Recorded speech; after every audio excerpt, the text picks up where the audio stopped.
何先生你好啦，咁我係物理治療系嘅學生啦，我叫李詠琪 Winky 啦，咁我就會問咗你啲特定嘅問題先啦，咁就由一啲個人資料開始先啦。咁想問下你而家幾多歲？66。好。咁你平時係咪同屋企人一齊住㗎？而家我同我個女伴住，因為啱都係離婚嘅結局。明白。咁你而家返工係點樣㗎？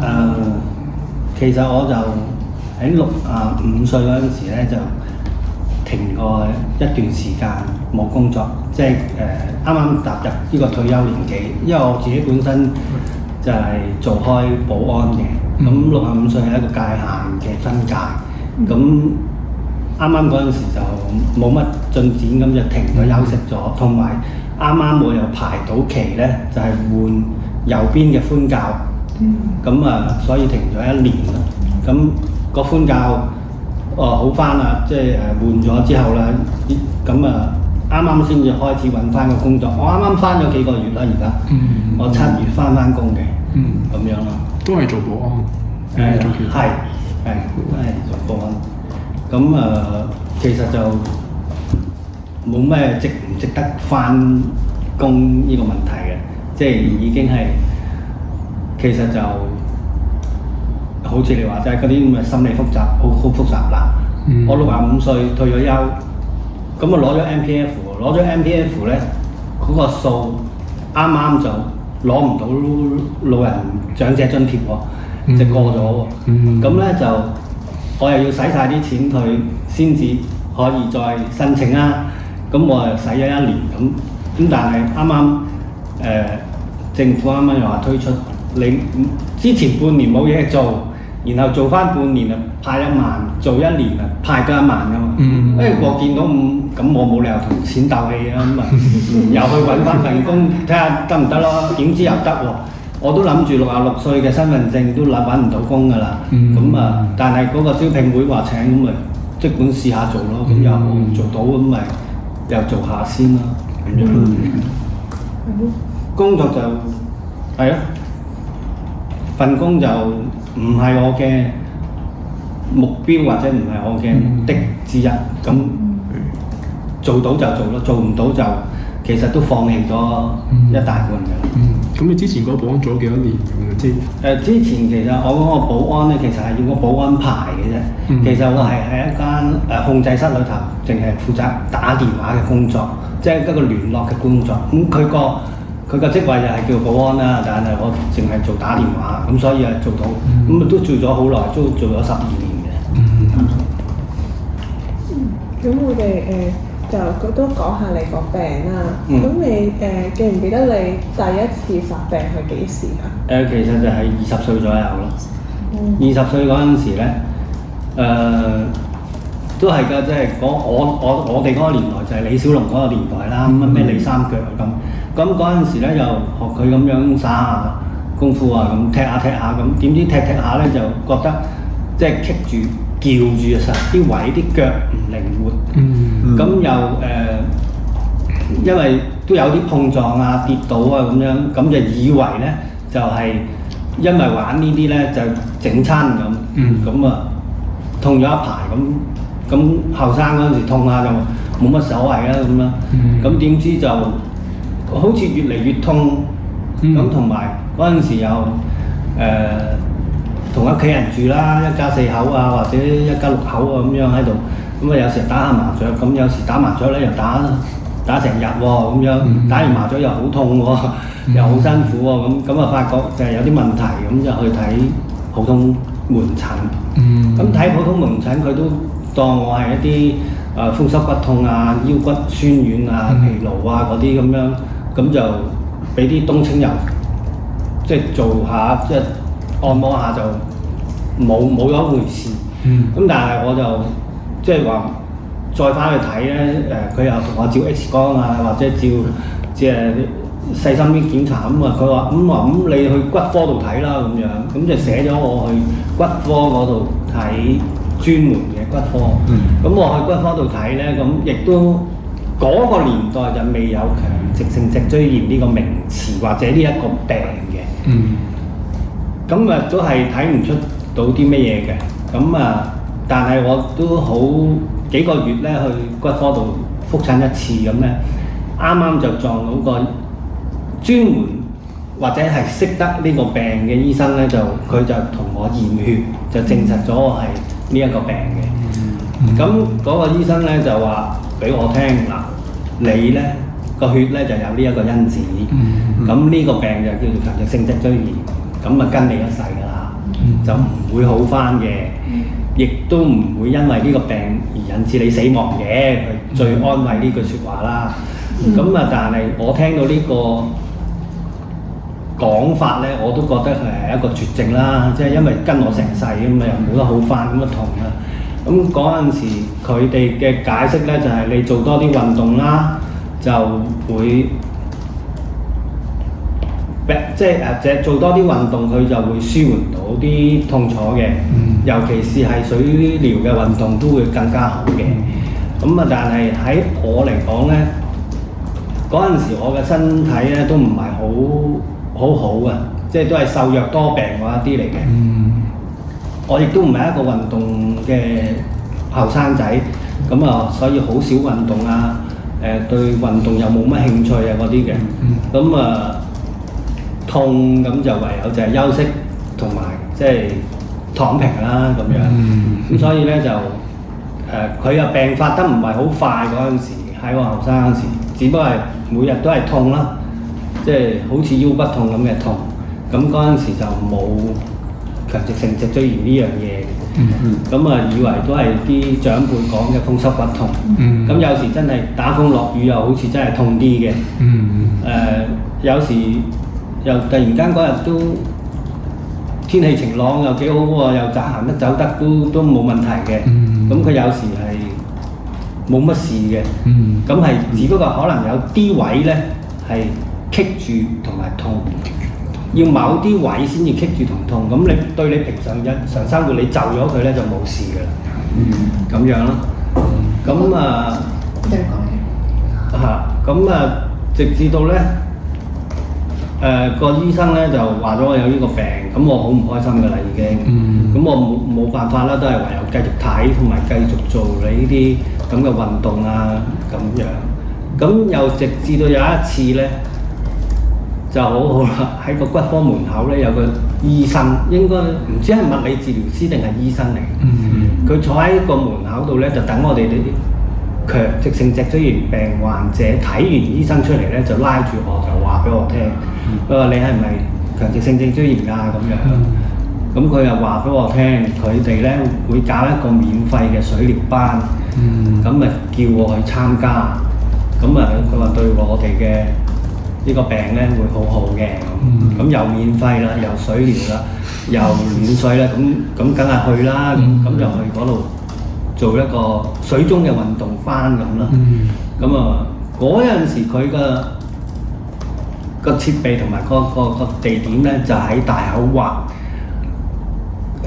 麥理浩嗰個物理治療中心嗰度。咁啊先至有嗰個暖水池嘅設備。咁嗰陣時咧每個禮拜好似都去2次嘅，咁就但係去咧只係半個小時到嘅啫。咁你又要走㗎啦，即係喺嗰個水療過程中咧就係咁樣。咁所以咧對我哋個個去呢個班嘅人咧都覺得有啲麻煩，因為我哋去要1個鐘頭，走又要1個鐘頭，但係喺嗰度做呢個水療咧，只不過係半個鐘頭。咁對我哋嘅幫助其實有冇明顯嘅幫助嘅。不過都做咗啦咁樣咯。咁而呢一班游水嘅人咧，就組織咗呢個會啦。咁就直到而家，咁今年咧就30週年。好耐。咁咧亦都得到咧呢30年嚟咧，的確咧得到呢個醫生嘅幫助。而家嘅劉澤星醫生啊，總之阿黃咩星醫生啊咁樣嗰啲醫生都係30年嚟都係對我哋都幫助非常大嘅，即係都係有照顧我哋嘅。咁就得到佢哋嘅幫助啦，同埋組織咗呢個會，咁聯繫咗一班同病相憐嘅朋友啦，咁就大家互相支持同埋嗰啲資訊都會多好多嘅，咁就直至到而家有生物製劑舒緩到我哋個病咯。咁你而家平時係咪都係食生物製劑？我唔係，因為我就係可以講耐啲㗎。嗱，喺我嘅範圍咧，我自己20年前唔係40年，我20歲嗰陣時咧，就係已經開始食煙道禪呢隻止痛藥㗎啦。咁咧呢隻止痛藥對我嚟講咧係有效嘅，食完之後咧我係會冇咁痛嘅，係感覺到係幫助到嘅。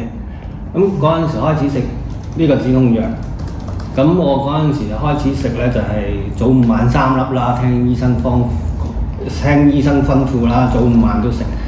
咁後尾發覺咧，原來我夜晚黑臨瞓前食就已經對我嗰日幫助已經 OK 嘅啦。雖然係痛，咁盡量食少啲藥，食少啲藥啦。咁佢亦都係話俾我哋聽咧，你痛嗰陣時可以食，你唔痛嗰陣時可以唔食嘅。咁佢只不過純粹係止痛嘅啫咁樣。咁我就一路咁食佢呢個止痛藥咧，就係變成係夜晚黑先至食。咁但係經過一段時間咧，原來咧又要夜晚食2粒先至夠用啦。咁到而家咧，佢好彩個病發唔係好嚴重。我而家都係一日食2粒都已經係幫到我止痛啦。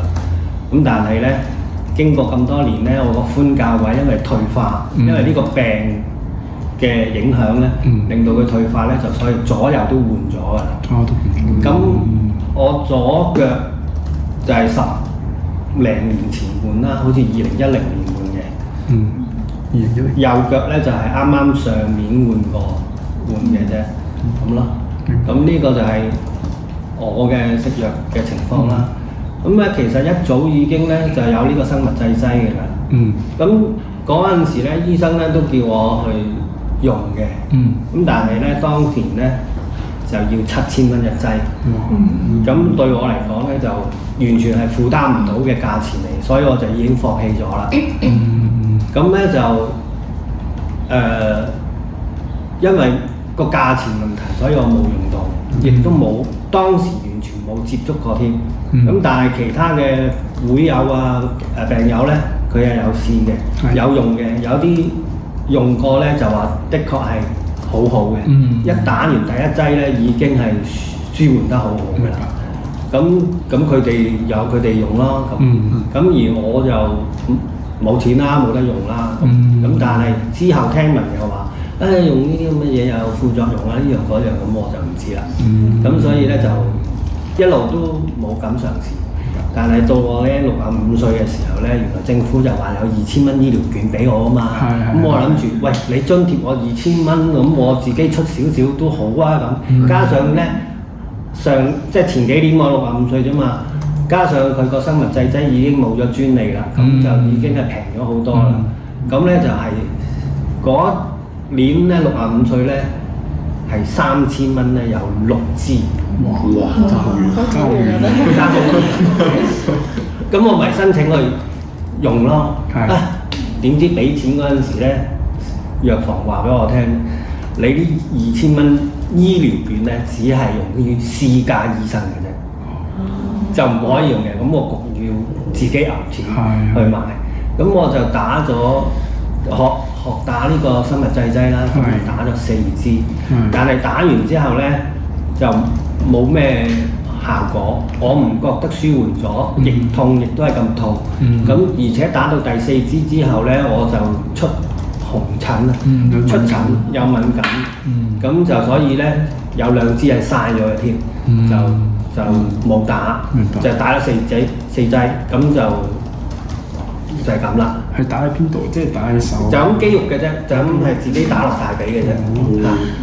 咁咁所以咧就我用呢個生物製劑咧就用唔到啦。咁但係其實咧，我個仔都遺傳咗我呢個病嘅。咁我個仔咧係佢即係知道呢個病之後已經開始用生物製劑，咁對佢嘅幫助係有嘅。佢係雖然係有病發，但係就係輕微，同埋打咗之後咧就係如常工作啦，如常即係正常嘅生活啦咁。介唔介意講下即係有幾多個小朋友啊？頭先我有一仔一女，一仔女，但係我個仔有啫，個女仲未病發嘅。大概幾多歲左右啊？佢哋而家？佢哋都30幾歲啦，1989啦。咁個仔係咪都係20歲左右就發病，定係早少少？唔係都早少少嘅。係我諗16、7歲或者18歲已經知道。即係都同你一樣可能發育時期已經係知道啦。想問多少少咧，即係你話有病嗰陣咧，你覺得係身體咧邊 part，即係邊個部位特別最唔舒服？即係嗰陣，或者甚至乎你而家發病，我突然間腰最痛啦，定係膝頭，即係嗰啲位最痛係有冇話邊個位最痛？其實咧，佢係如果我咧就係寬教位開始嘅，咁嗰陣時發現一樣嘢咧就係咧幾廿年前咧其實都係興踎廁嘅。咁我踎廁咧，其實係做得到呢個動作，但係漸漸咧就做唔到呢個動作啦，就可能側埋一邊先至踎得到，但或者甚至踎唔到。咁嗰陣時就係寬教位就比較嚴重嘅。咁覺得0到10分，10分就好痛，要去醫院咧，嗰陣係幾痛？咪即係10分？呢個都係我要答嘅問題，我知。我嗰陣時填咧，我填呢份卷嘅時候咧，因為我第一次接觸到呢一份卷嘅時候咧，我係行得走得日常生活正常嘅，所以我填5同埋6。5同埋6。但係咧，件事一路拖到去10幾年之後，我換第一次嘅左寬教位嘅時候咧，當我換完左寬教，姑娘叫我落地試下，即係呢個手術睇下得唔得嘅時候咧。我隻腳踏落地下嘅時候咧，我就知道呢份卷係我填錯晒嘅，因為我踏落地咧就發覺嗰個痛楚咧簡直係兩回事，即係我一定要填13至14、15都唔一定，非常之痛嘅。但係因為我行得走得，所以我填5、6。但係如果我同換完教比咧，我一踏隻腳落地咧，哇！原來唔痛嘅感覺係咁嘅時候咧，嗰個痛楚就非常之大。明白。即係換完嘅痛話真係可以減輕咗好多。可以話完全減晒嘅，即係完全係唔痛㗎啦，已經落地嗰下。咁就爭好遠。一個唔痛同一個好極度嘅痛咧，係爭好遠。點解咧？因為咧，我就拖咗10幾年咧。其實我一早咧，醫生都叫我去換呢個寬教嘅，但係嗰陣時正當盛年，我20零歲嗰陣時。要揾食，要揾錢，要養緊一家4口，我冇可能停3個月去換呢個寬教，因為當時嘅技術咧，聽我啲會友換教嘅時候咧就話：喂，你換教換完做完手術要唞幾耐啊？佢就話俾我聽咧，嗱，做完手術咧就住院啦，咁咪跟住做物理治療啦，咁佢又喺物理號嗰個治療中心咧就住咗1個月咁樣。咁我話：咁你幾時先至即係行動自如啊？平常，哇！我唞咗成3個幾月，咁我冇可能停咗我嘅工作3個幾月，所以我就已經放棄咗，即係行得走得就即係頂住先啦咁樣。就一路至到咧1997啲移民啊，換即係我啲工作咧越嚟越少，越嚟越冇生意嗰陣時，我先至去換呢個教咯。明白。你啱啱發病嗰陣就係髖關節開始痛先啊？髖關節同埋其實整個背脊都痛嘅。仲有一樣嘢咧，就係間唔中瞓下覺咧，你會當係瞓捩頸。即係你個頸起身嘅時候咧，就左右擰咧係完全唔舒服或者轉唔到。咁嗰陣時就以為係瞓捩頸，其實咧應該已經係嗰個病嘅病發影響，所以咧就成日都有瞓禮頸呢樣嘢。咁佢唔係話間唔中一次，係經常發生。咁仲有一樣嘢咧，就係嗰陣時我嘅年代咧，就係玩 Game Boy 嘅。咁 Game Boy 咧就係 A、B 掣同埋嗰個十字掣啊嘛。咁我個手指公咧係撳嗰兩個掣咧，所以一撳呢度咧就已經影響條頸嘅左右。咁嗰度咧就係幾緊要嘅。所以我打完 Game Boy 就會瞓禮頸㗎啦，就會頸緊啦。咁嗰陣時咧一路係變差咯，即係變差咯。其實反而到今時今日咧，我已經係好過當年嘅情況㗎啦，因為換咗兩個寬教，同埋我頸咧係保持到咯。但係咧話翻轉頭咧，我係經歷咗一樣呢個電有佢先。哇！呢個更加唔應該聽。成日都有啲。咁咧就我係好彩咧，我係嗱呢個你哋可以唔好寫落你哋嘅筆記，唔係，你可以繼續錄，不過話聲你聽唔正確嘅，因為咧喺個緣分嘅驅使之下咧，我係去咗一個咧叫做太極或者推拿嘅師傅嗰度做推拿。咁呢個推拿師傅咧就係一個好奇怪嘅人啊！佢間屋咧，成間屋都好似雜架攤，或者係而家你東張西望見到最亂嗰啲，即係塞垃圾塞到出門口嗰啲咁嘅。但係佢屋企裏頭有一張床咧，就係好市正。咁你係趴喺嗰度俾佢按。咁佢咧又唔係用啲咩手法咩成，佢係好輕微咁樣按我嘅背脊按。但係佢又突然間咧，有一下好大力咧，就移翻正我啲位。哇！佢咁好心機嘅呢個深圳嘅電話嚟嘅。咁咧，佢嗰幾下咧係的確係令到我咧舒暢咗好多，同埋好似靜咗好多嘅啲位。咁咧佢本來都想同我掹。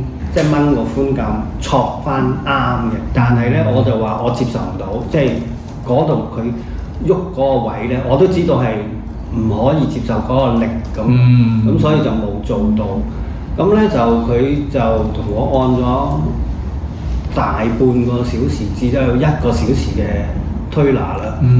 到最後咧，佢係同我碌咗頸嘅。咁樣，咁嗰兩下咧就令到我個頸咧到今時今日都活動到，但係我都知道事後我都知道係超級危險嘅一件事嚟嘅，咁咯。咁我啱啱遇到呢個高人，咁冇辦法啦，即係咁，但係就即係唔正確㗎啦呢個。即係有機會錯咗啲血管。係呢個治療方法就唔正確，不過我就遇到呢個人，咁其他嘢咧就係到而家啦，我行路咧。而家換咗教之後咧，我可以有個靚仔毛，係可以好直啲。但係呢個靚仔毛咧，就係好似頭先話啦，喺地鐵行到嚟呢度咧，我就會失敗㗎啦。我嚟到呢度咧，就會變翻我一個攣一個即係有殘疾嘅人嘅行路姿勢，即係比較攣咗嘅。條腰又開始痛。係啊，痛得，同埋咧咁樣行過嚟，如果要用個靚仔毛行入嚟咧，我就會飆晒冷汗。即係會出晒汗，好熱，即係痛到好辛苦，出咗汗嘅。咁如果由嗰度行到嚟呢度咧，我譬如呢度係地鐵咧，一入到地鐵咧，已經有人讓位俾我坐㗎啦。即係嗰個姿態。明白。咁樣咯。會唔會坐係會即係會舒服啲？暫時坐係。定係瞓會再更加舒服？係會嘅，會嘅。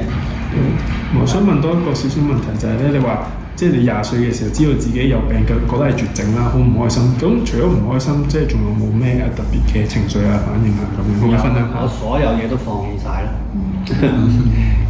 即係其實我自己一個就唔係好高要求嘅人嚟嘅，因為我考試咧都係攞50分就算㗎啦，即係我唔會攞70分嘅。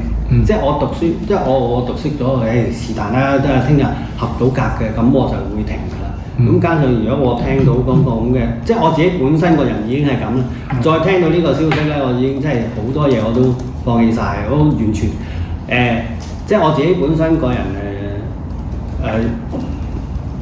又唔係叻啦，又唔係大隻啦，咩都唔係啦咁樣，所以咧其實我冇做過一樣嘢就係你有咩目標啊，或者有咩目的啊，你想第日做乜嘢？我已經係冇嘅，咁聽到呢個消息更加冇咯，更加冇啦。但係咧就係、世事嘅嘢就唔係道理咁講嘅。唔係你想放棄就係你想放棄嘅，咁個命運自然就話會安排。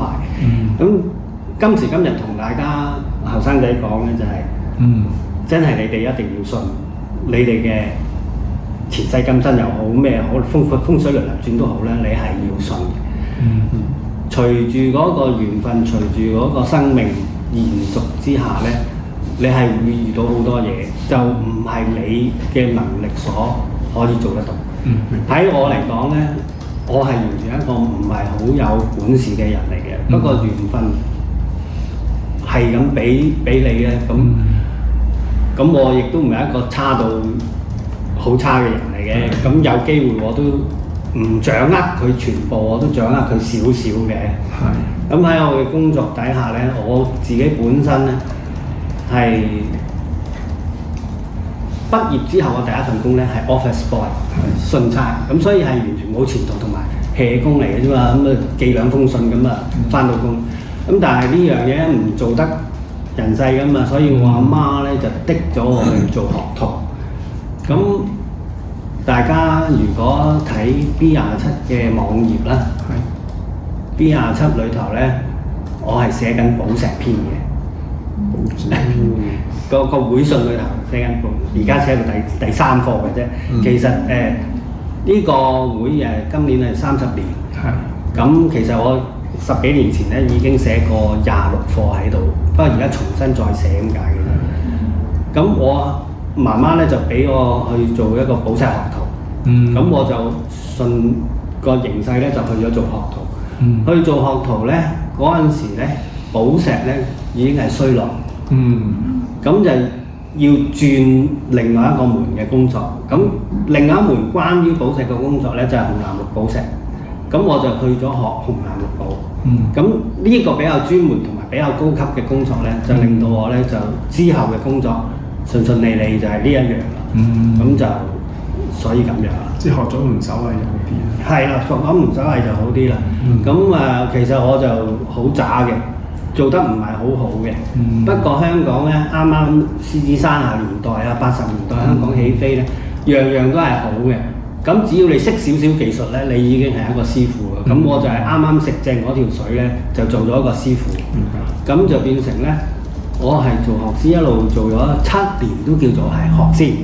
咁就直至到咧7年之後咧，我又緣分就驅使咗我去謝瑞麟嗰度做寶石。就修理呢個紅藍綠寶，做修理呢個紅藍綠寶之後咧，就轉成為咧專做紅藍綠寶。咁好多嘅動物嘅設計啊，首飾嘅花款設計咧，都係需要係啲 cutting 咧去就翻佢嘅。咁所以咧就有一個專門嘅技術。咁就嗰陣時咧，我已經係28、29歲嘅。咁就喺應該25、26歲咧，25、26歲喺25歲到28歲嘅時候咧，香港係最興旺嘅時候咧，應該就係我亦都係把握咗呢幾年咧係揾到食嘅。明白。咁喺嗰幾年之下咧，老婆仔女啊、樓啊都齊晒㗎啦。不過都係嗰3年。咁之後咧，我都係冇乜發展，因為我亦都唔識做生意，亦都唔識做乜嘢，咁就唔係發展得好大。咁喺嗰3年嘅嘢咧，嗰個谷種咧就食到而家。咁啊，即係如果你做嗰啲，使唔使好長時間做啦？咁啊會唔會加劇咗呢個病情？要，但係嗰陣時因為揾到食，所以我就放棄咗我嘅健康。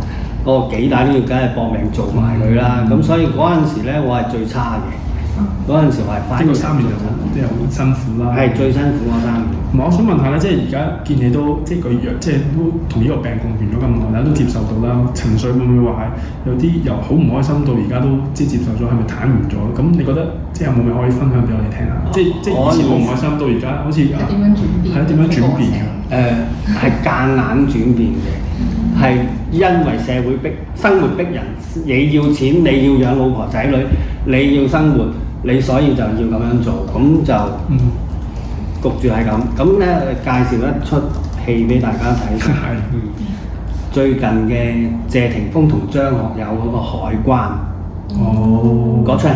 點解我提呢一樣嘢咧？因為張學友喺戲裏頭嗰個角色咧，佢係患有一種高功能抑鬱症。其實我咧一路都懷疑我自己係抑鬱嘅。其實我一路都懷疑我自己係抑鬱症嘅。咁而我亦都去睇到而家咧，我都有睇心理科、精神科嘅。我最初第一次見到心理醫生嘅時候，我同佢講，我好唔開心，因為佢哋亦都要俾個嗰個表我填嘅。我係填到好唔開心嘅。咁我講俾醫生聽啦。我話好唔開心啦，我有呢個病啦，我好困難啦，好吃力啦，壓力好大啦，我要養一家4口啦咁樣。但係第一次對面嗰個心理醫生同我講，佢話你冇問題喎，你有老婆、有仔女、有層樓、有工作，你有咩問題？你比起其他人好多咯，我已經想起身即係鬧佢啦。咁但係咁佢亦都講得啱嘅，喺表面上我係有晒呢啲嘢，但係我嘅內心我要一個人孭起一頭家養一家4口。我太太同我結咗婚之後呢，係已經係冇做過工作。佢到我今時今日同佢離婚嘅時候，佢都係冇 MPF 嗰個強積金嘅。即係我係同佢生存咗35年，都係由我一個人經濟能力負擔俾佢嘅。真係辛苦。咁喺呢個壓力底下，點樣去講呢？去講俾人聽，冇人可憐你噶嘛。點解呢啲你自己攞嚟噶嘛？你要結婚嘛？你要生仔嘛？你要買樓啊嘛？咁係咯，咁我咪要焗住去行咯。咁但係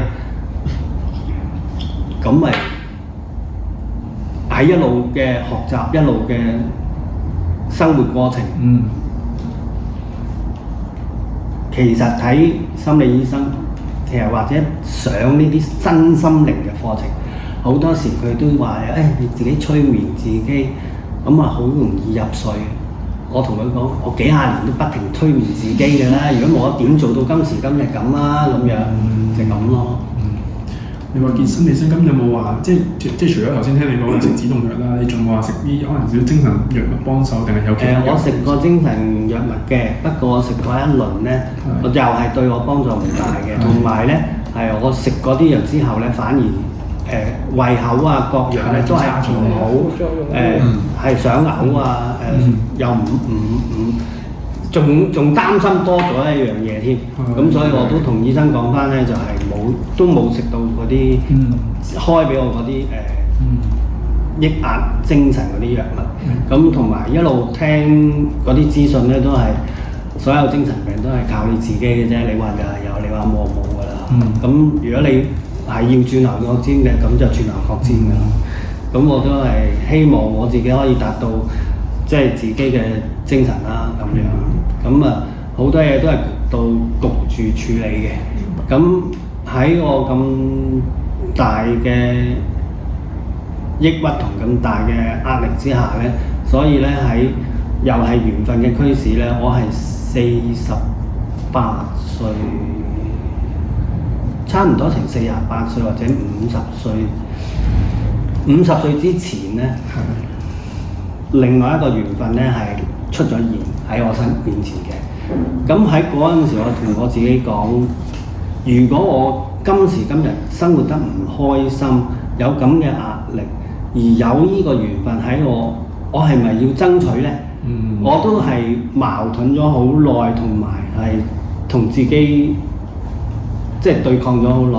咁我如果我係要呢個第二個緣分嘅話，我可能會令到另外嗰個女仔係更加唔好嘅。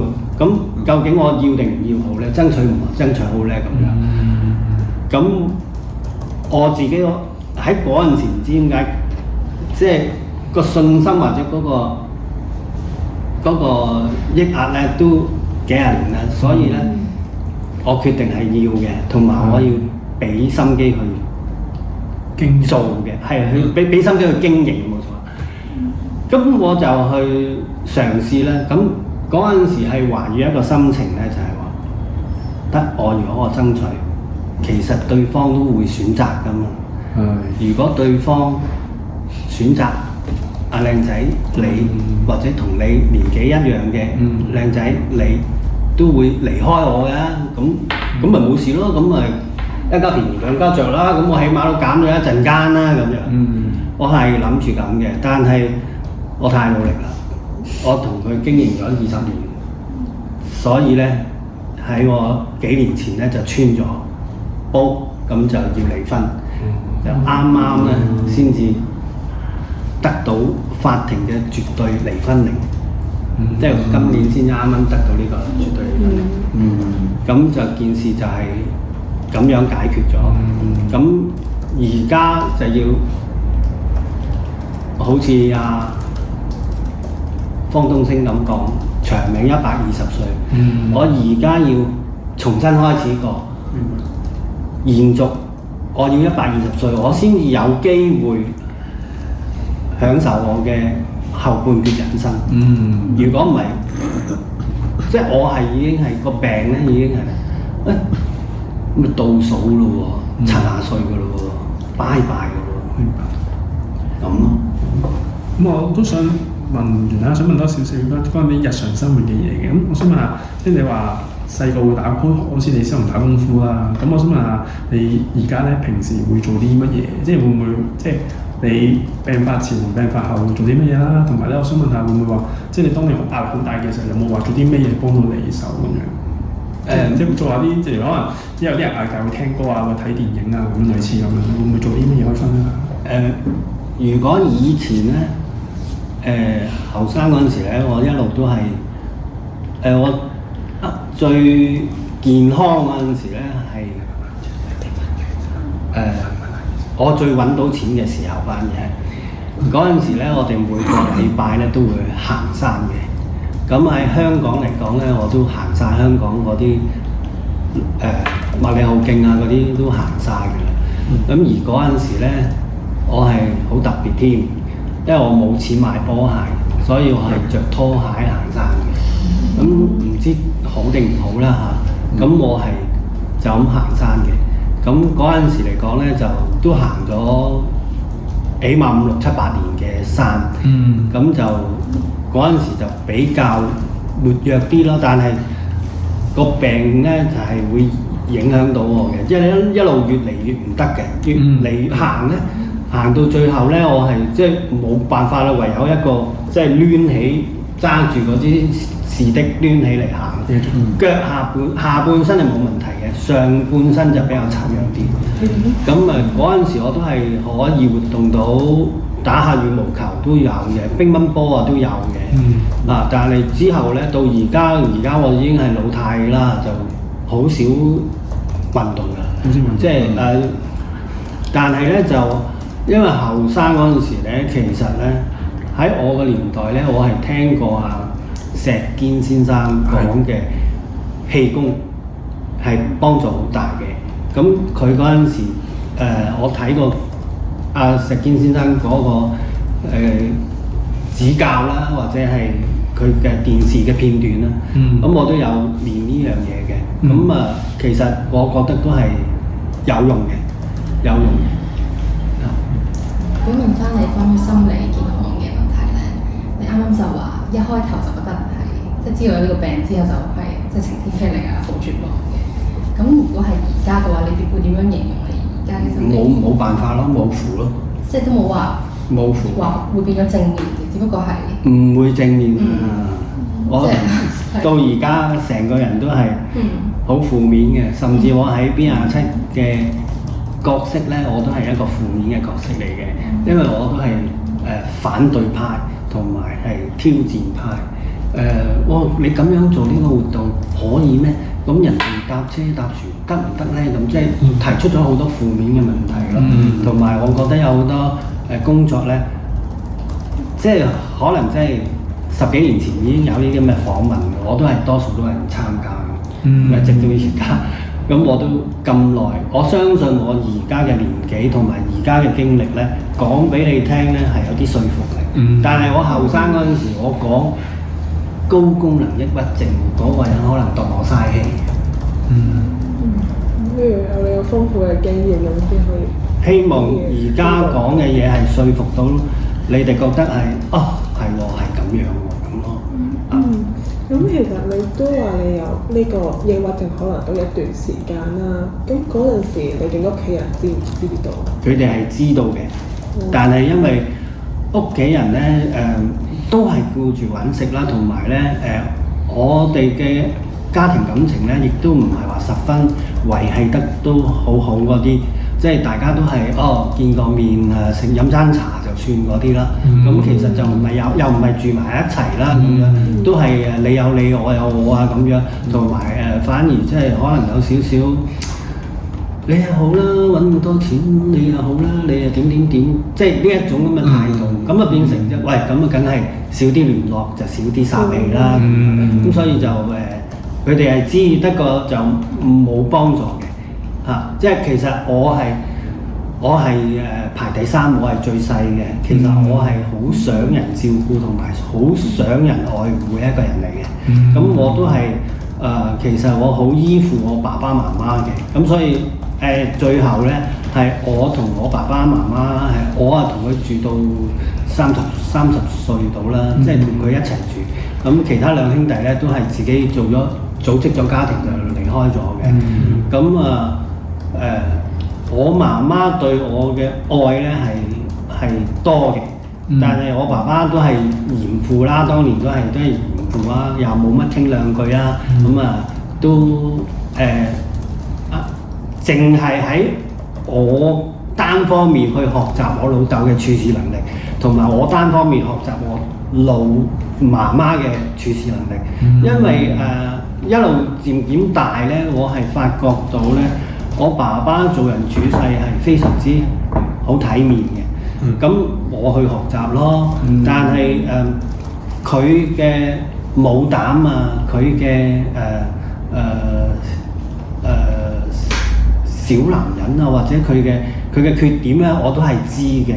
咁而可能都係遺傳到喺我身上嘅性格。咁我自己本身都係冇乜膽啊，好弱者啊，都係嗰一種嚟嘅。咁雖然知道，但係咁自己係咁嘅喎。即係你話出邊有人嗌緊交，你叫我出去，唔好，我絕對唔會，梗係走先啦。即係我係呢隻咯。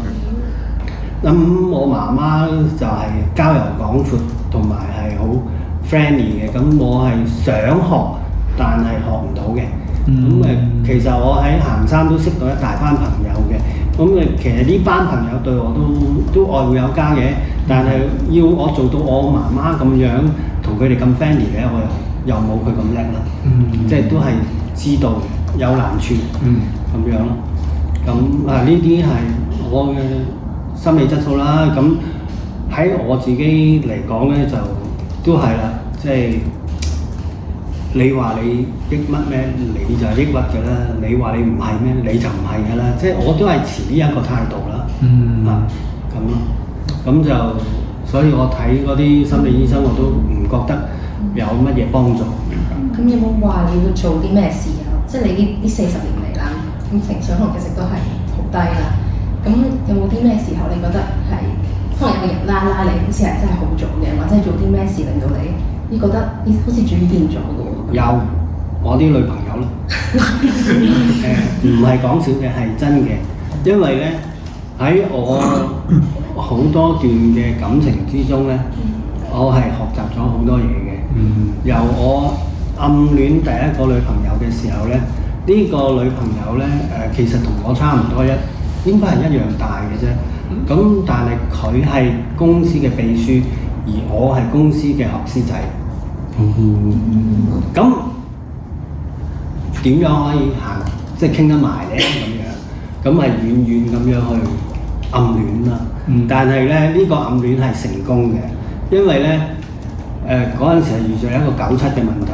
咁呢位秘書係要移民嘅。咁喺佢移民之前，我係表白過，我係好喜歡佢嘅。咁而亦都得到呢一個朋友嘅幫助咧，我係學咗好多嘢。係佢教識我咩叫男人，咩叫 gentleman，乜嘢係拍拖。佢開始我表明咗之後咧，佢係話俾我聽，我唔係佢杯茶。佢係話俾我聽，我要企喺佢左邊定右邊。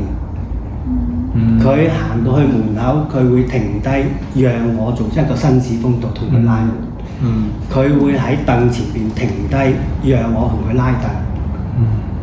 而唔係一般嘅女仔咧，可能佢都行咗去咧，佢開門俾我啦。佢係會俾時間同埋俾暗示我去做呢一樣 gentleman 嘅嘢。咁佢係好好。咁同埋喺我因為佢移民咗外國啦，咁喺信裏邊咧，亦都係好克制同埋好點明咧好多嘢。咁佢付出嘅，佢寫出嘅都係關心，亦都唔會係一個愛字。但我想問下咧，即係會唔會話你自己知自己有個病咧？對於你嗰陣你識下新朋友啦，或者會唔會覺得自己會有，絕對係有。可唔可以分享你心情？即係我知道有個病，你會唔會話可能第一次見面會講住，我之後先講，即係個病會唔會即係呢個？絕對影響。係有咩影響咧？可以分享。唔夠膽咯，唔會放開心情啦，同埋亦都係好悲觀咯。因為一講又講第二個女朋友嘅時候咧，就係我第二個女朋友咧，就係亦都係好巴閉，好好。佢喺我面前話俾我聽，佢個男朋友即係佢哋相愛唔啱傾或者唔啱。佢喺我面前喊。咁而嗰陣時，我係應該好好把握嗰個機會啦，係咪？但係我係冇嘅。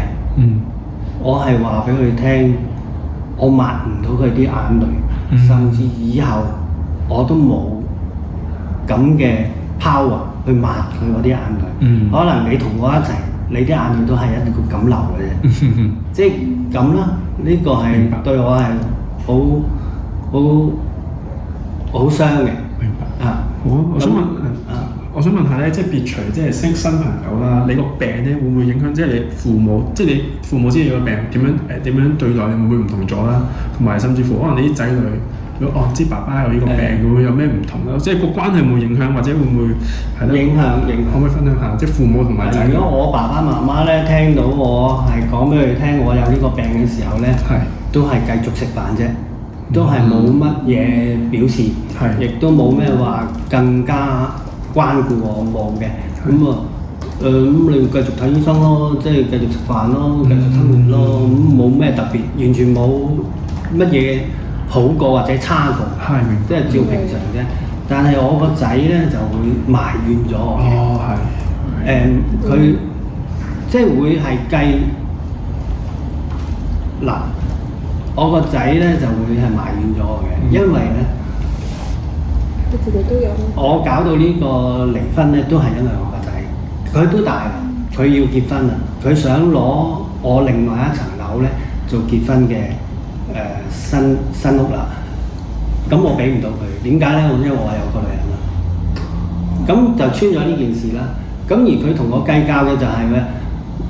你同媽咪你雖然收埋個女人，你做得唔啱，你仲將呢個病傳埋俾我，咁點計先？你點樣俾翻我先啫？佢會有咁嘅諗法。咁我話係你老豆係有，但係你係應該揾你自己用你自己嘅能力去照顧你自己個屋企。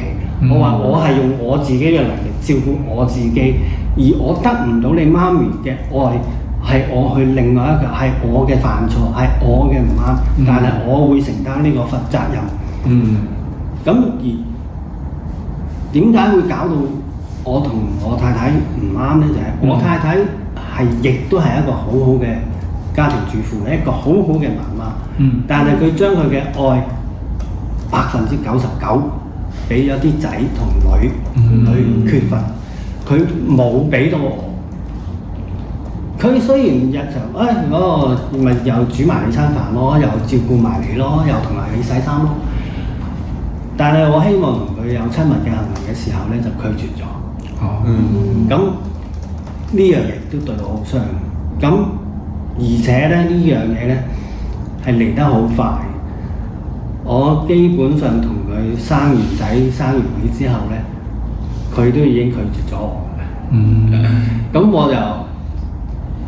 我話我唔明咯，我唔明咯。咁我話我哋第日點樣維持咧？我同佢傾過好多次呢個問題，佢都認為我而家同你生咗仔咯，生咗女咯，仲想點啊你？即係佢嘅解釋咁好啦，咁我唯有接受啦。咁我更加唔開心啦，更加抑鬱啦，更加唔知點算。咁你而家仲有冇同你個女聯繫？冇，因為佢哋兩個都認為媽媽啱嘅，即係幫媽咪嘅。同埋最主要一樣嘢係，我承認咗我嘅錯誤。喺佢哋嘅面前，我係承認我嘅錯誤嘅，因為係我搞女人嘛，唔關阿媽事㗎。咁所以佢哋兩個都係幫佢媽咪嘅。咁啱啱你話，即係你呢段過程情緒係，即係我你女朋友幫你可能有少少走翻出嚟啦。咁除咗到而家都係而家呢個女朋友幫我走翻出嚟啦。我都係一個幸運嘅人啦，即係由我暗戀，由我感情失敗，由我到而家有一個伴咧，都係我啲女伴咧掹翻嚟。其實我而家呢個女伴對我嚟講就係非常之大嘅安慰，同埋成功感，同埋即係好之後嘅嘢都係好我希望我唔係可白事件因為可白同河馬呢個事件其實咧，如果我哋係睇最初嘅可白同埋河馬嘅事件咧，就係我嘅情況其實係相似嘅，因為我而家嘅太太咧，即係我而家個女伴咧，就係後生我22年嘅，係咁咧就我都估唔到我可以同佢喺埋一齊20年嘅而家，咁我而家女伴由25歲到而家44歲，咁唔係玩下嘅，就唔係河馬嗰種陰謀嘅，係咁嘅。咁而呢個女朋友咧係令我明白咗你哋後生一輩嘅諗法。我同佢喺埋一齊嘅時候，我都同佢討論過呢件事，但係佢同我講，咁你而家開唔開心咯？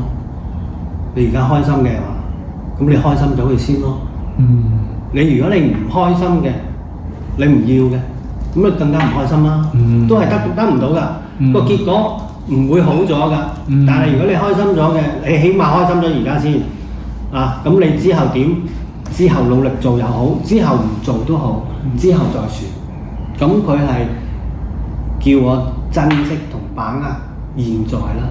咁呢個係我後生嘅時候錯過咗好多次嘅嘢嚟嘅，因為甚至佢提醒咗我咧，我後生其實係遇咗一啲生意咁樣，因為我唔夠膽，所以我冇做到，所以我就冇成功過，即係做生意係冇成功嘅。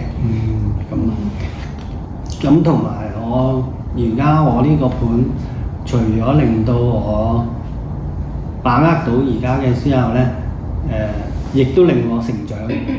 雖然我係48歲啫，即係我識佢嗰陣時差唔多成50歲，但係我嘅思想可能都係未成熟，同埋可能我嘅思想都係好細路嘅。甚至到任何一個男人喺一個中意你或者你中意佢嘅人面前咧，都係一個好 BB。即係到而家我都係，我覺得我都係好細個，唔係好識嘢嗰種。咁頭先你講到以前有啲生意啦，咁你而家回顧翻以前起起跌跌，你覺得你而家滿唔滿意而家嘅狀況？冇得唔滿意咯。滿意。我好滿意我而家。我都係再提問翻，跟住咁你覺得？但係我先要答你就係我冇得唔滿意咯，因為我唔滿意嘅，咁點啊？都係要咁過㗎。咁但係咪努力去做啦？咁你覺得係無奈咁接受啊，定係無奈接受嘅？無奈接受。係，因為我其實到而家我啲仔女唔喺我呢邊，佢哋幫佢幫媽媽或者係佢哋有佢自己嘅生活，我都覺得係應該嘅。點解咧？因為我後生嘅時候，除咗揾錢翻嚟之外咧，我亦都冇俾過乜嘢好感動嘅父愛啊，好感動嘅感情啊，俾過佢哋。明白。都係一般係打打鬧鬧啊，快啲做功課啊，快啲讀書啊呢一種，亦都冇俾過一個好好嘅栽培佢哋嘅。普通嘅補習咁咪去補習咯咁，但係你話特登去因為你呢樣嘢我要俾好多錢去栽培你，我亦都冇，因為我冇咁嘅錢同埋冇咁嘅能力去栽培佢。所以喺我回想翻轉頭嘅話，我其實我係付出咗我最少嘅部分。我付出咗，雖然係我付出晒全部，但係佢哋都係覺得攞到好少嘅啫。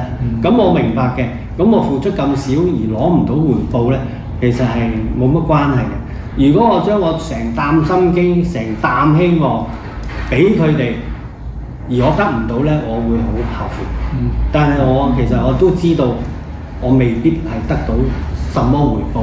我冇諗過啲仔女要孝順我，會養我老。我冇諗過嘅，所以我亦都冇乜去付出嘅。咁喺冇付出之下，亦都冇收穫，公平啦，係咁多啊咁多。咁所以如果由今日開始計，咁我所有自己嘅嘢都係自己揾翻嚟，自己使，自己用。咁我冇咩對唔住人哋，咁我覺得都好安樂嘅。我想問下，即係如果而家即係你因為想集中多少少個病啦，即係而家即係除咗你話食藥啦，有冇話定期去？即係你話會一個月嚟一次呢度啦，參加啲開會啦，會唔會話做啲物理治療啊咁樣？冇呢啲嘢。物理治療就即係水療嗰啲，即係之前你話水療咁。而家有冇話想試下水療去做翻多啲活動？因為我知道係呢個病係翻唔到轉頭，同埋對我嚟講係淨係舒緩到暫時嘅不適舒服，係啦，舒緩到暫時嘅不適嘅，就對我冇乜幫助。所以咧，我就平時即係到夏天啊，咁我都會去游下水啊，同埋因為我仲有兩個哥哥關係咧，佢係有 T Park 呢個暖水池嘅，咁我間唔中都會有去 T Park 浸下熱水池，作呢個運動。咁平時就係做多啲家務咯，作為運動啦。同埋我而家其實我點解去咁？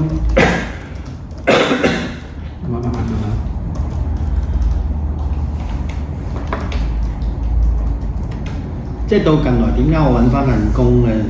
就係我希望有個推動力，叫我早起身去行翻工同埋行翻嚟。我作為呢個咁樣就作為呢個運動啦。因為其實我唔知嘅。我而家嘅工作地點係華富村。同你住都遠喎。係好遠嘅，咁所以又要好早起身。咁個推動力咧就一定我朝早更加好彈起身啦，好早啦，咁行去火車站搭車去翻工啦。去到嗰度咧仲衰，話你知香港啲屋村啊，所有村都喺啲山度咯。原來佢話要去嗰個咩華乜樓嗰度咧打卡影張相，然後先再翻落嚟山底下嗰度咧開工。咁啊焗我行山，焗我要運動。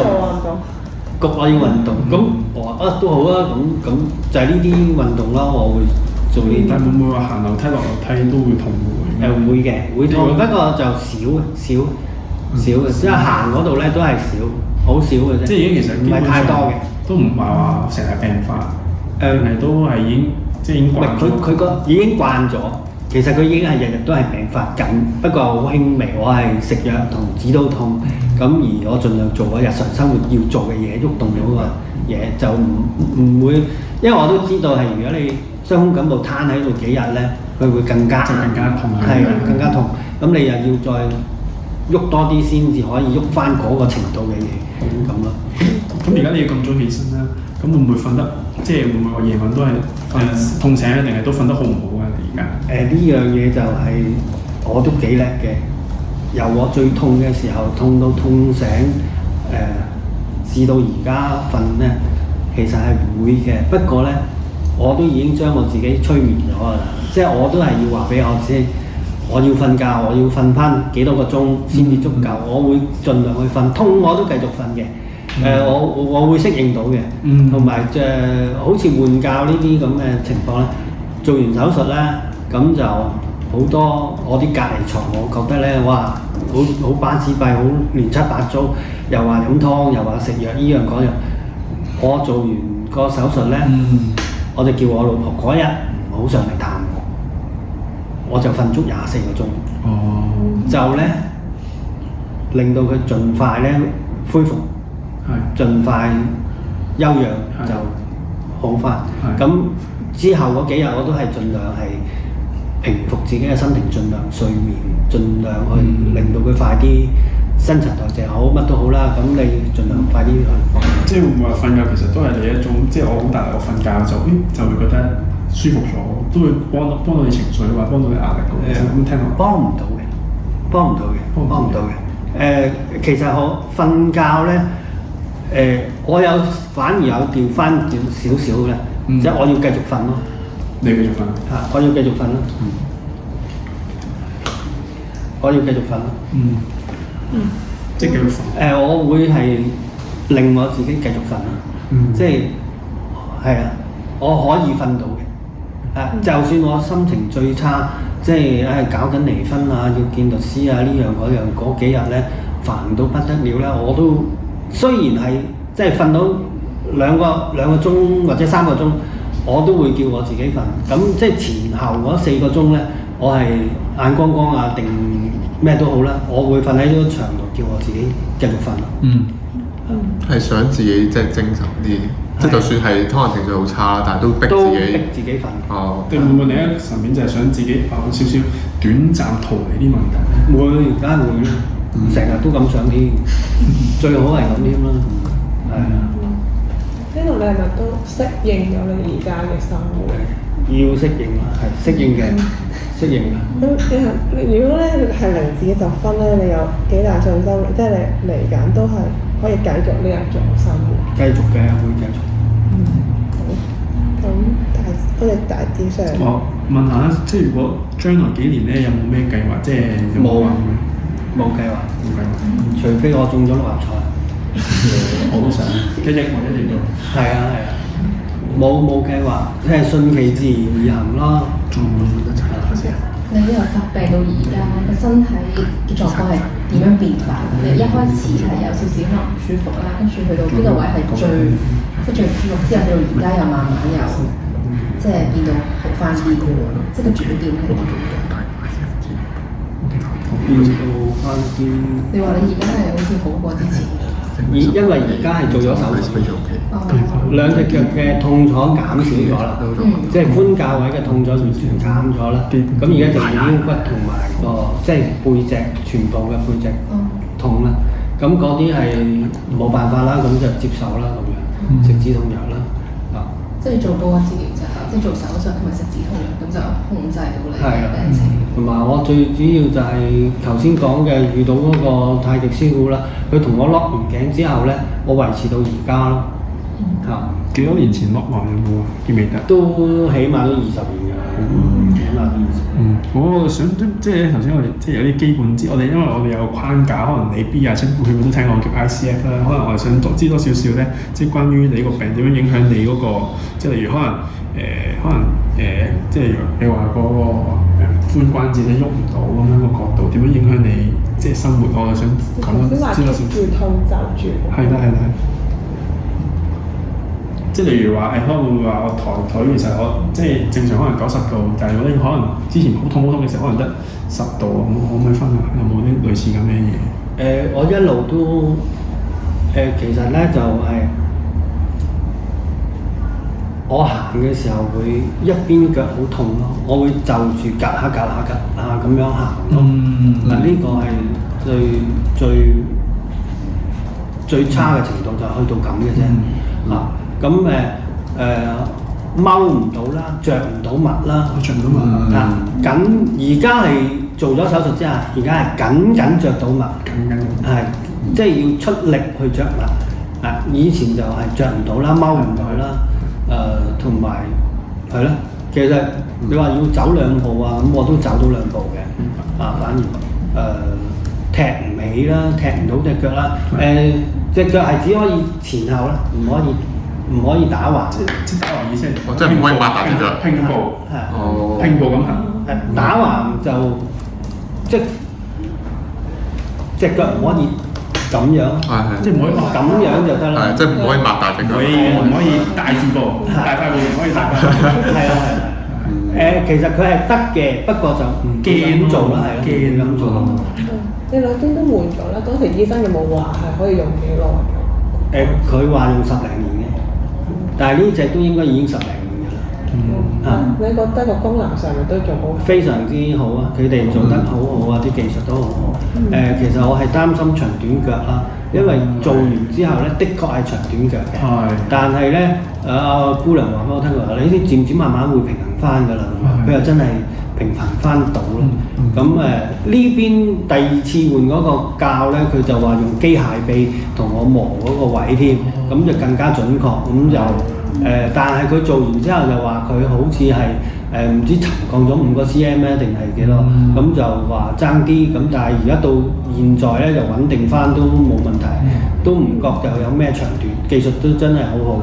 同埋做完咧，我都擔心嗰條刀疤都幾長嘅，都驚住痛。但係完全都唔痛嘅。係微創定係開刀？開刀嘅，嗰個成起碼6寸至8寸長嘅嗰個位。有冇話醫院幾耐？係咪2-3日就出到院㗎？係右邊腳就3日啫，左邊腳就我就掠咗1個月物理號治療。就早啲嗰個係咪？係10幾年前嗰個。我想問下，即係除咗你換關節呢個病咧，會唔會影響你嗰啲平衡嗰啲有冇啊？暫時冇。我諗咧就仲有一件事就係可能我一路咁樣食呢個藥咧，就我其實就早年咧就好似2019定呢個社會事件係幾時啊？2019。2019就中咗風，輕微中風。咁就可能係因為啲食得藥多，即係唔係1日嘅藥，係累積嘅藥，令到佢即係有問題咁樣。我覺得係咁樣。有冇去醫院檢查？有，不過就已經係又係一個緣分嘅驅使，冇辦法。即係我嗰日就以為自己係大傷風感冒，咁我係翻工做嘢嗰陣時咧，就係撳電腦咧，下一步點撳咧，下一條點撳咧，嗰陣時就突然間個腦空白晒，但係都撳到嘅，即係但係慢好多咯。咁同埋唔舒服啦，咁我都捱到放工去睇醫生，咁醫生同我講話。我懷疑你中風喎咁樣，咁佢又寫紙叫我去瑪麗急症室。咁嗰陣時就已經係放工時間嘛，我翻到屋企都成5、6點啦。咁我就係咁樣捱咗，即係其實應該就係朝頭早已經中咗風，係咁就去到放工食埋個晚飯先至上急症室。咁都冇事，咁話行得走得嘛。但係最嚴重嘅情況咧，就係因為嗰一日我全日咧呢邊隻手咧係隱咗形，因為個腦風中風咧影響隻眼咧睇唔到。即係右邊影響啲。呢邊嘢咧就隱咗形，咁但係我都單起隻眼咁中咗翻屋企。明白。咁啊食埋餐飯先至上去急症，上去急症咧就醫生咩都冇做到啊，淨係同我檢查咯。腦掃描啊，咩檢查啊，咩心電圖啊嗰啲咯。咁就跟住就叫我去照 MRI，仲話要我即係自己私人出去照，要8000蚊。咁我話你由得我死啦，我唔會照咯。我話照完如果好翻嘅我就會照，但係照完係知道點解中風嘅話，我使乜知道啫？我都中咗啦。都唔係嘅，都要知道邊個位置。咁係啊，咁我話，因為佢哋都有啲，因為我都曾經做過。我話有冇白老鼠做啊？我話即刻俾你做白老鼠咯咁樣。咁佢又唔出聲走咗去，但係佢又真係做咗呢樣嘢啦，就俾我去第日去。因為社會事件咧，我都要隔咗1個禮拜先至去。因為啱啱嗰陣時就打到上馬嚟，咁就爭條馬路佢都唔俾我過去，要下個禮拜先做到咯。咁反而要褪咗1個禮拜先要照 MRI。咁但係照完出咪腦血阻塞引致咁咯。咁啊跟住就出咗院啦，跟住就食阿士匹靈啫嘛，冇嘢咁咯。好彩就係自己輕微中風，但係嗰一晚嘅需要咧就實在太驚人。咁我喺咁多次嘅經驗咧，意志係能夠幫到你嘅。因為當時我就中咗風啦，入咗醫院啦，咁我仲有個盤喺出邊瞞住噶嘛，都未穿啊嗰陣時。所以我夜晚咧就我唔死得㗎，我聽日要出院，我要搞掂埋啲嘢先至得㗎喎。如果唔係，咁咪一鑊泡咁樣。咁所以喺嗰晚個意志嚟講咧，就係一路都係希望，你出院行翻啦，行翻啲血運行翻啦，即係要快啲好翻啦，又冇藥水，又冇姑娘乜都冇，乜都冇，咁啊喺嗰度呆坐同埋呆用意志去要自己好翻。即係有啲嘢未完成就嗰下意識人就有個意識。不過我都想問多少少咧，就係呢個病即係話條頸咁都唔好。我想問，即係我想問下啲手嗰啲，因為頭先主要你話手咧，即係而家咧呢啲大裂咧，我而家撳落去咧係會痛嘅。咁其實咧就我睇翻覆診嗰陣時，醫生就話要我留意多啲，即係如果再痛咧，就可能就要即係再食多啲藥。即係變形嗰啲。變形啊咁樣嗰啲啦。咁而家呢？抗癌樂寶有冇影響到你？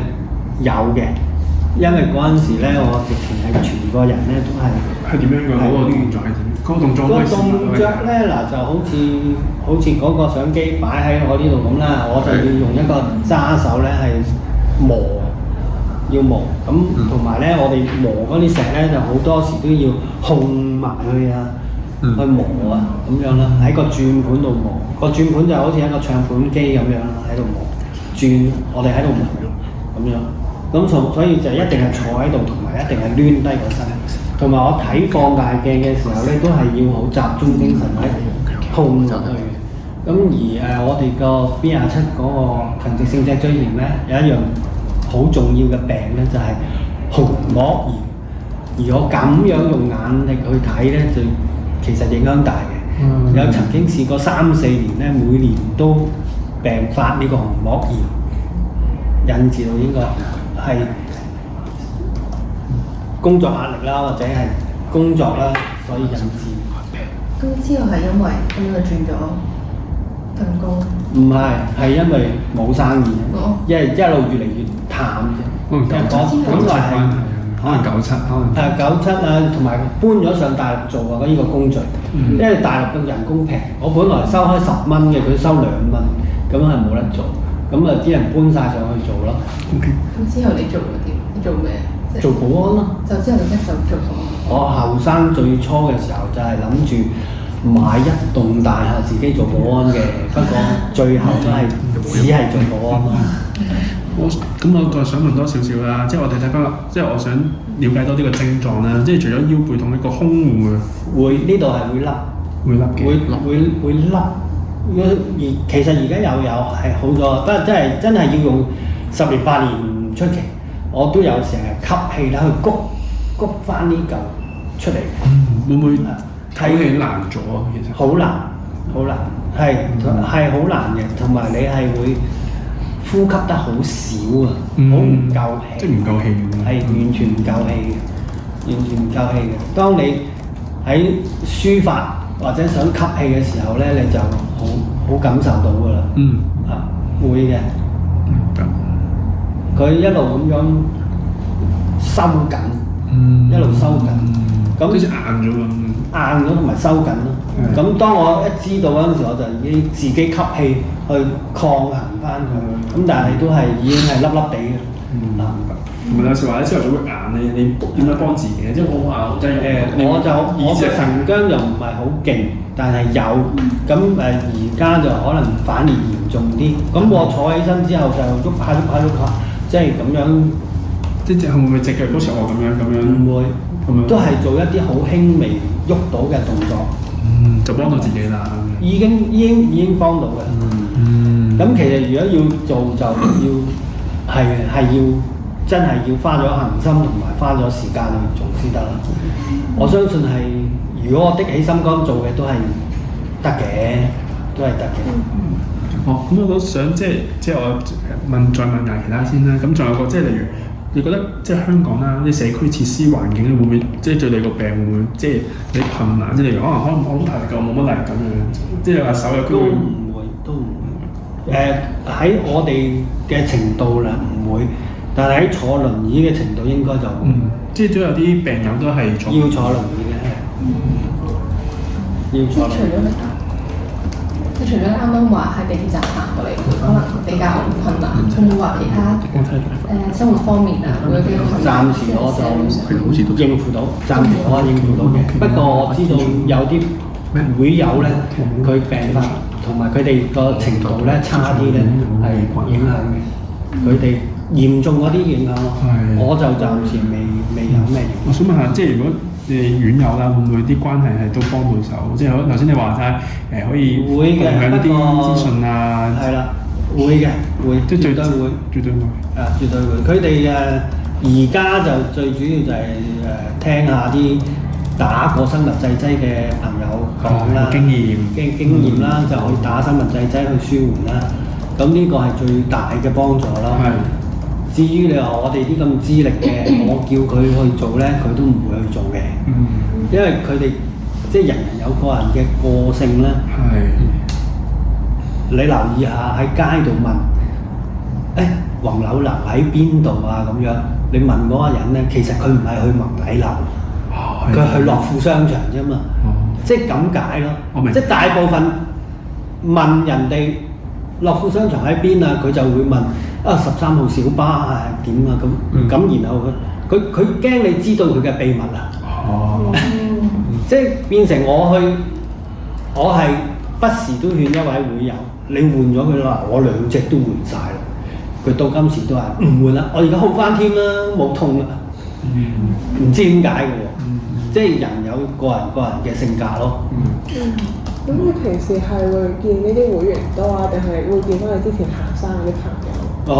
會員啫，以前啲朋友冇晒㗎，冇晒，因為發生咗啲事咁樣。唔關事嘅，因為我自己本身都唔係好中意交朋友，而家嗰啲都全部係會友，咁就因為我喺呢個會就耐，所以佢哋識得我係好少識到佢哋，即係同埋我好少去同人哋交心嘅。咁我想問下，如果而家咧，你會唔會肯同一個陌生人講話，其實我有呢個病咁樣？可以，即係同你哋咁，我唔識你哋㗎，我都可以照講嘅，冇問題。即係我唔介意我自己嘅秘密俾人知嘅。即係都係，即係一開始未接受到呢樣嘢，而家都即係已經係接受。而家我都接受唔到㗎，不過冇，咁都喺你身上，咁有乜辦法啫？你可以唔接受咩？唔得㗎嘛。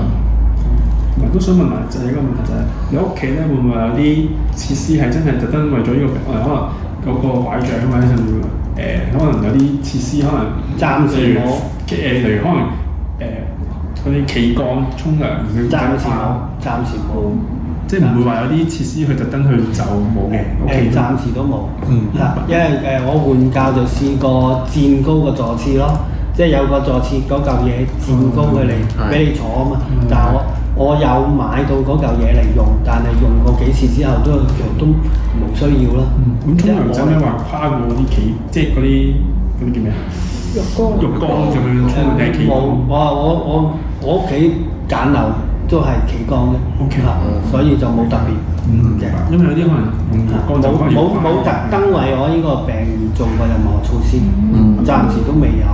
咁我就其實我有用拐杖嘅，因為我最差嗰陣時都係真係要用，要用拐杖嘅，我有用拐杖嘅。好明白。你啱啱話做運動嘅話，你就會係即係做多啲家務咁，就喐多啲就當佢做運動。有冇話即係做開埋其他運動？即係行多啲。冇特別去特登去做，除非真係我諗差到唔喐得嗰陣時咯。因為而家其實我都行得走得，咁我就覺得冇乜需要去特登去俾心機去做。但係即係如果當我有危急啊，或者真係緊晒嘅時候咧，我會用我嘅意志去做一啲劇烈啲嘅運動去舒緩，或者轉翻轉頭。例如冇啊！其實而家我可以係即係我要係，其實我可以係大力啲咧，將呢度咧向前啲，向前啲，再向前啲。但係我一定要係的起心肝咁樣，出嚟咁去做啦。如果唔係我就唔會做。咁咯，特登就唔會啦。但係我知道呢個程度可以再前啲嘅，其實係得嘅。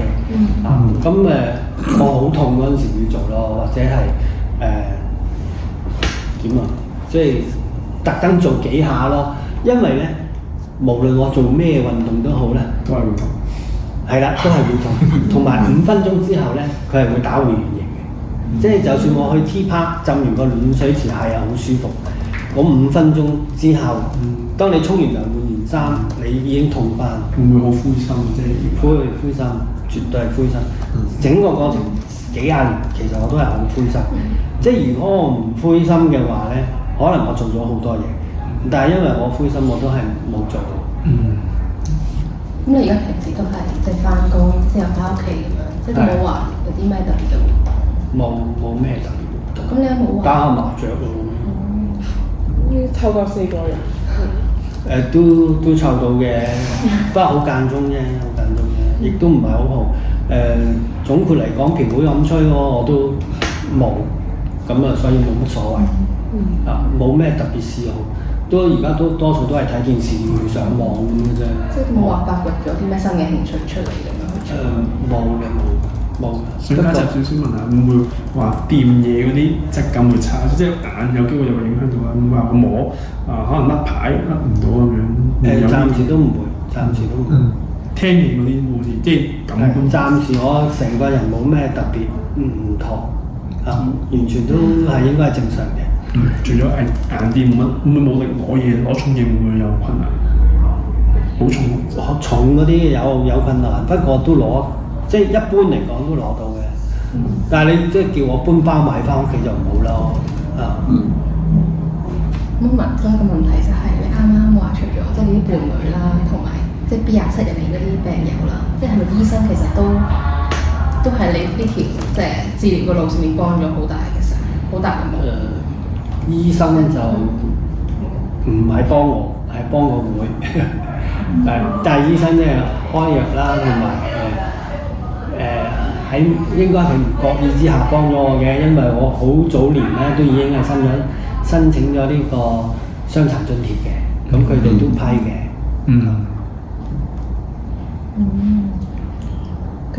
我想講翻頭先係你係咪之前有段時間係曾經有個好輕微嘅中風？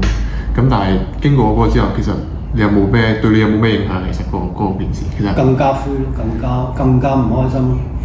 其實冇啊，佢弊在即係而家都回復翻9成9啦，即係冇咩唔妥噶啦。但係嗰陣時嗰幾日啦，嗰幾日就係有個盲點啦，即係而家咁樣睇大概1點至2點位嗰個位咧就係睇唔到咯。影響咗。驚話咁就一世咁樣。驚啊！好驚啊！嗰一晚啊，非常之驚啊！嗰一晚最驚嗰晚啦。嗰晚即係總言之，嗰一晚之後嗰日都係好驚，即係驚住翻唔到轉頭，同埋驚住會差落去，同埋會驚住，即係聽啲有經驗嘅，你一定會中第二次㗎啦咁樣。咁幾時發生咧？會唔會好快發生咧？都好擔心咯。所以咁會即係你話食藥啦，即係其實有時可能中風有機會飲食上咧，會唔會都有啲調節啊？暫時冇。平時食嘢都健康嘅。因為平時我都少食嘢，因為理論上基本上咧，我中午嗰餐咧係冇食嘅，因為冇錢唔食。因為晏晝嗰餐幾貴嘅。而家晏晝嗰餐50-60蚊㗎嘛，咁你夜晚黑嗰餐50-60蚊咁啊正常啦，但係你晏晝嗰餐都50-60蚊，咁我2餐就100蚊，我可以食個自助餐就300-400蚊，咁我不如咧食幾餐公仔麵，然後去食一餐自助餐，食好啲嘅。咁樣咯，所以就晏晝嗰餐變成好多人都話咁晏晝嗰餐其實唔食都冇問題嘅，因為而家早餐又好豐富嘅。一個早餐都頂到幾個鐘啦，晏啲食早餐。係啦，咁所以就咁啊變成我叫做減量咗咧，就我見到即係而家都冇話好大個肚腩咁樣咯。我見到有好多人都係大個肚腩，你仲食3餐，仲必定食，同埋都食得幾大量。咁我都勸佢，喂，不如你我唔好食晏晝嗰餐啦咁樣。我都有咁諗法。咁即係你有冇話測試有冇三高冇嘅？即係糖尿病。有高血壓，有高血壓，所以引致中風嘅。而家其實我有3高嘅，不過咧就啱啱窄界咯，全部都控制到。糖尿就冇，暫時都未有嘅，都控制到咯。即係其實都已經好多年啦，即係3高啊嗰啲都好多年。好，唔該。咁問到你一個問題就係當時你即係發病嗰陣啦，你會唔會諗過話其實究竟係咩原因令到你病咧？有冇話將責任攬晒上身，話覺得係自己嘅？我都知道而家嘅科學咁昌明，醫生都話咗你血裏頭有個 HL、B27咁啊嘛，咁咪就係因為嗰個因子咯。咁呢啲知道啦，即係因為一個因子而影響個病，咁冇話攬住上身嘅，冇嘅，冇話埋怨到邊個嘅，咁你屋企其他人有冇check 過呢個因子？我個仔有咯，因為佢痛，佢先至去 check。咁個女咧，其實我叫佢唔好 check 嘅，冇就冇啦，當冇，唔好特登去 check，有而就擔心。即係唔好打開呢個盒子。你啲哥哥都冇嘅？我哥哥有嘅，我3個哥哥，我2個哥哥都有嘅。咁你爸爸有冇？我爸爸媽媽唔知，因為嗰陣時冇呢樣嘢。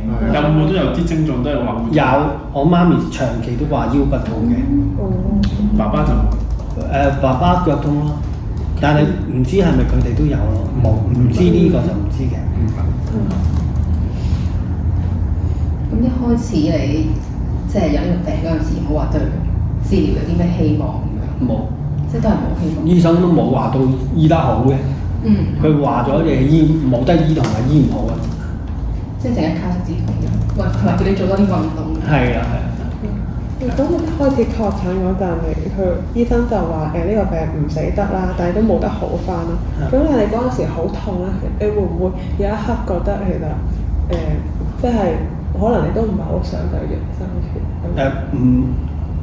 嗰陣時有咁諗過嘅，不過咧其實我係一個好冇膽嘅人，咁我唔會咁自己揾自己笨咯，即係唔會自己跳落去咁戇居咯。即係我調翻轉，我連死我都唔夠膽嘅，即係我唔會做啲咁傷害自己嘅嘢，即係我好唔夠膽嘅，即係你叫我隔開界選嘅時候我都唔會咁樣做嚇，即係我冇咁大嘅冇咁大嘅諗頭，我係一個好普通好渣嘅人嚟。都唔係嘅都會㗎，都做咗好多嘢。咁你對於將來仲有冇啲咩擔心嘅嘢？將來仲有冇擔心？而家我咪就係擔心，擔心我過唔到120歲咯。咁如果將來有個藥話真係好有效，你會再好似新聞試劑咁試多一次？會，當然會啦。會。唔係，其實我係有，其實即係傾偈嘅時候會有諗過嘅。咁我哋有個 HLB27嘅因子咧，咁我哋可唔可以將呢個因子抽咗出嚟啊？咁樣可唔可以將啲血換晒啊？咁樣我哋都有問過、討論過嘅。咁其實暫時都冇咁嘅可能咯。應該相信第日嘅幫助，即係喺你哋嘅研究之下，或者係乜嘢病將嗰個病嘅基因抽咗出嚟，咪冇咗嗰個病咯。其實而家好多科學好似有話都做得到啦嘛。有啲癌症係可以抽咗出嚟㗎嘛。咁咯。咁我相信第日都係冇病嘅。不過其實你話有咩目標？我其實希望個 AI 智能人快啲成功咯。係好啊。咁我都好多謝你今日花時間幫我嚟。咁遠都咁你哋收到料就最好啦，幫到你哋功課就最好啦。好。你夾唔夾你幾個人影咗合照？好啊，多謝晒先啦。好，係。